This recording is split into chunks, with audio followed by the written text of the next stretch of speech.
Hi, I'm Aedy VanHouten. I'm a freshman here at Southern in the Honors College. I'm majoring in studio art with a minor in arts administration, and one of my favorite hobbies is knitting and crocheting.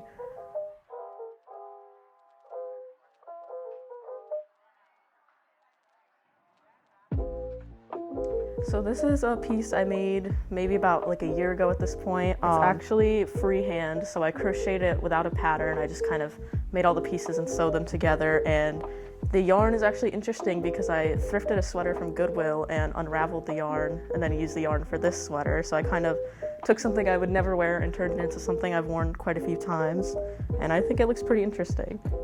Bag is actually one of the first things I ever made. I did something I like to do a lot where I take all of my scrap pieces of yarn I've cut off and tie them up and then roll it into a huge ball and make something with it. So a lot of people don't actually know the difference between knitting and crocheting. They'll often call crochet knitting. Crochet is with the hook. It's when you're doing basically one stitch at a time, and knitting, you're kind of working a row of stitches at a time that are all going into each other.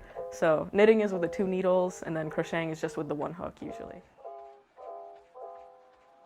As for what I prefer between crochet and knitting, I probably like crochet just because I'm a little bit better at it at this point and I've been doing it for longer. It's kind of like a comfort hobby, but it's really important in general to have some kind of creative outlet, doesn't matter what it is, and that just happened to be crochet for me.